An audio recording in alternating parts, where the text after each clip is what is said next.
Um pai que devora os filhos ao nascerem para não ser destronado. Filhos que se libertam e se vingam, matando e destronando o pai, assumindo o poder sobre o destino da humanidade. Este é o resumo da origem dos deuses gregos. Os detalhes, logo depois da vinheta.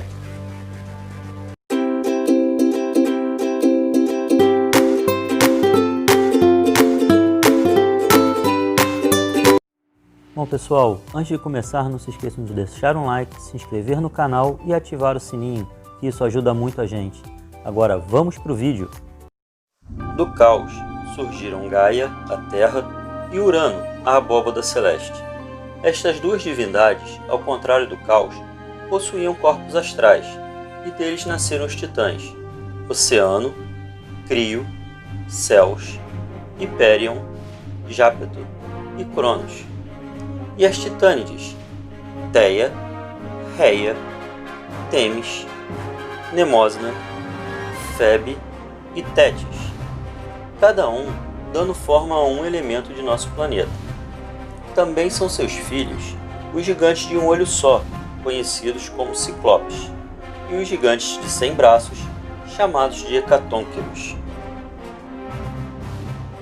Cronos foi o filho mais novo do relacionamento de Gaia e Urano, e após destronar o próprio pai com a ajuda da mãe, assumiu seu lugar e tornou-se o rei dos deuses. Cronos era um governante ciumento, despótico e paranoico. Desconfiava dos outros titãs, mas não ousava desafiá-los abertamente, deixando que vagassem pelo mundo, desde que não interferissem no seu governo. Já seus irmãos menores, os Ciclopes e os Hecatônqueros, não tiveram tanta sorte e acabaram aprisionados no horrível abismo do Tártaro, mesmo sob os protestos de Gaia, sua mãe. Casou-se com sua irmã, a titânide Reia, e ergueu um palácio na região de Élide, no oeste da Grécia, para de lá governar o mundo. Porém, tão logo sua esposa engravidou, a paranoia e o medo de que seus filhos fizessem com ele o mesmo que ele fez com o pai tomou conta, e ele passou a devorá-los tão logo Reia dava à luz, conforme descrito na obra Teogonia, do poeta Hesíodo, composta no século 8 ou 7 a.C. Tão logo cada recém-nascido surgia entre os joelhos de Reia, saindo do ventre sagrado, Cronos, sempre vigiando a espreita, com os olhos atentos, engolia-os sem tardar. Desta maneira, Cronos devorou seus primeiros 5 filhos, Hestia, Deméter, Hera, Poseidon e Hades. Com raiva, Reia, juntamente com sua mãe, Gaia, começou a tramar a queda de Cronos. Quando grávida de seu 6º filho, Reia se escondeu no topo do monte Liceu, na Arcádia, e na hora mais escura da noite, deu à luz a um menino, que foi chamado Zeus. Tomando o neto nos braços, Gaia o escondeu na ilha de Creta, e lá o deixou aos cuidados da ninfa Adrasteia. Ao voltar, Reia entregou uma pedra enrolada em um pano a Cronos, que sem pestanejar a engoliu, crendo ser seu filho. O menino crescia forte longe do pai. Adrasteia o alimentava com mel fresco e com leite de Amalteia, uma cabra de estimação da ninfa. Quando a cabra morreu, o jovem deus a colocou no céu entre as estrelas, onde ela se tornou a constelação de Capricórnio. Agora que já era adulto, Zeus foi pedir conselhos à titânide Metis, filha de Tétis e Oceano.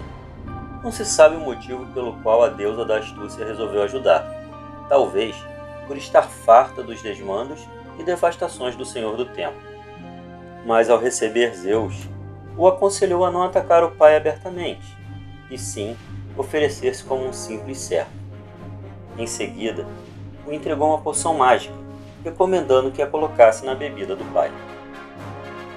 Nesta época, Cronos havia se tornado taciturno e cansado, e apesar de imortal havia envelhecido.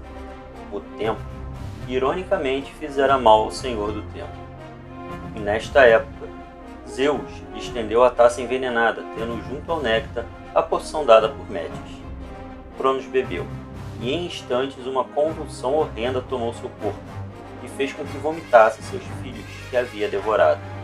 Eles, por serem imortais, não haviam sido digeridos e já eram adultos. Liderados por Zeus, os jovens deuses iniciaram uma guerra, a Titanomaquia, contra os titãs, que eram comandados por Atlas, o sobrinho de Cronos, que foi por ele designado para liderar, uma vez que este estava desgastado demais. Os jovens deuses se instalaram no Monte Olimpo, ao norte da Grécia, na região da Tessália, e os titãs no Monte Otris, na região central da Grécia. Durante 10 anos, as batalhas entre os brutais e violentos titãs e os organizados e astutos olímpicos sempre acabavam empatados. Para acabar com o equilíbrio, aconselhado por Gaia, Zeus liberta seus tios Ciclopes e Hecatônquiros, que estavam presos no Tártaro, e os convencem a ajudar na luta contra Cronos.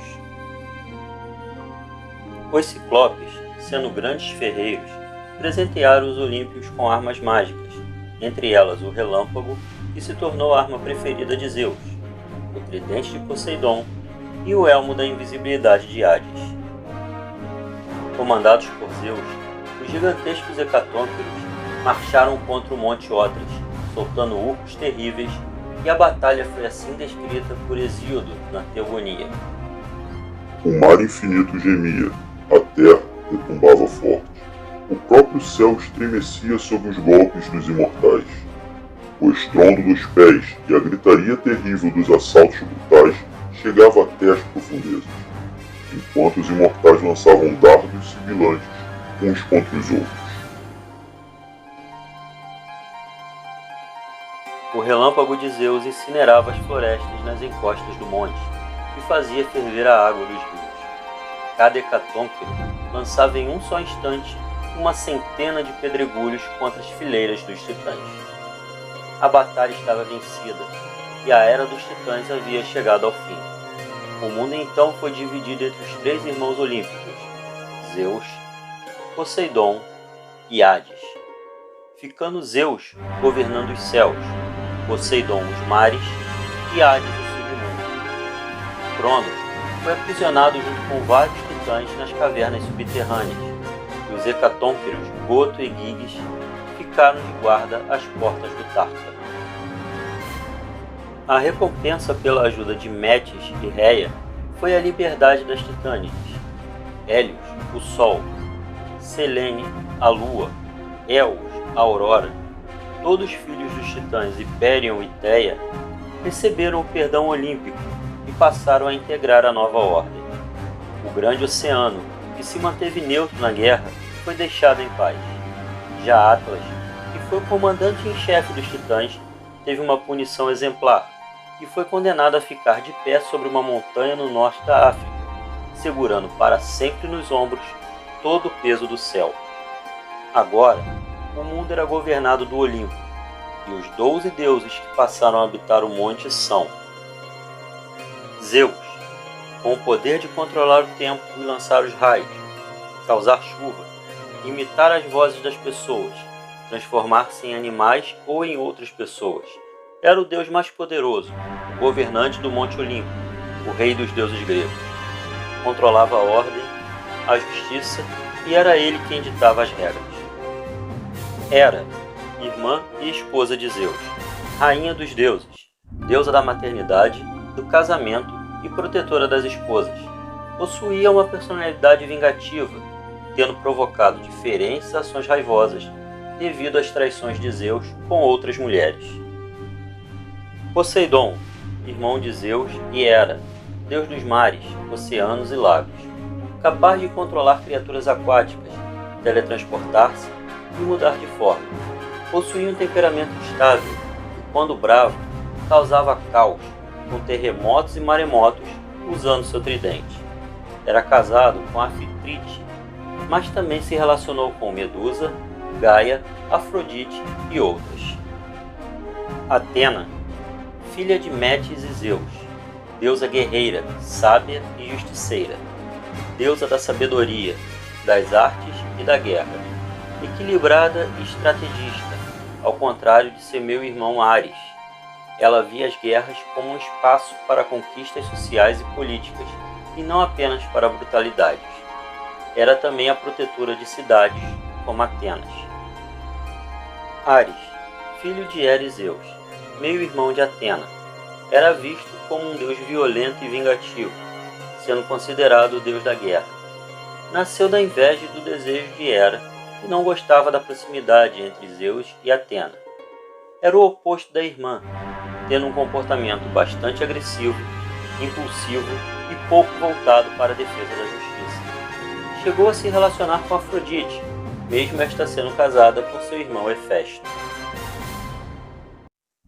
Hefesto, filho de Zeus e Hera, foi jogado pela mãe de um penhasco por ser manco, mas sobreviveu e foi cuidado por uma ninfa do mar, que o ensinou a mexer nos objetos de ferreiro. Deus do fogo, dos metais, da metalurgia, dos ferreiros e dos escultores. Trabalhava nos vulcões com a ajuda dos ciclopes. Em sua volta ao Olimpo, conseguiu prender sua mãe a um trono, libertando-a apenas após negociar seu casamento com Afrodite. Afrodite possuía um cinturão mágico que a fazia sedutora, podendo encantar qualquer um. Este encantamento dava a ela o poder de persuadir os outros. Deusa do amor, da sexualidade e da beleza. Oficialmente casada com Hefesto, mas se apaixonou por outros deuses, como Ares, Poseidon e Dionísio. Apolo, filho de Zeus e Leto, irmão gêmeo de Ártemis, um dos principais deuses do Olimpo, é o deus do sol, da beleza e o patrono das artes, música, poesia e pintura. Era considerado um deus com influência nas colheitas, dada sua ligação com o sol. Também era conhecido como deus pastoral, devido à proteção dos rebanhos. Conhecido também como aquele que afasta o mal, por ter poderes medicinais e proteger as pessoas contra as enfermidades. Com somente 1 ano de vida, ele salvou a mãe, matando o monstruoso dragão Piton, enviado por Hera. Desde então, é considerado mestre no arco e flecha. Ártemis, irmã gêmea de Apolo. Apesar de conhecida como a deusa dedicada à castidade, também estava associada à fertilidade, garantindo a proteção das mulheres durante o parto. Dedicou-se à castidade e obrigou suas ninfas a fazerem o mesmo. Quando contrariada, matava facilmente, como fez com Acteon, seu sobrinho neto, que a observou nua no rio, e Calisto, uma ninfa que se relacionou com Zeus. Deméter, irmã de Hera, Poseidon e Zeus, teve uma filha chamada Perséfone, deusa da primavera, oriunda de um relacionamento com Zeus. Considerada deusa da colheita, da terra cultivada, da fertilidade e da agricultura. Quase provocou o fim do mundo, ao paralisar as estações do ano em um conflito com o deus do submundo, Hades, para recuperar Perséfone, que havia sido raptada. Dionísio, filho de Zeus e Semele, perdeu sua mãe no parto, vítima de Hera, e foi criado por um protetor escolhido por Zeus, ficando assim a salvo do ciúme da rainha dos deuses.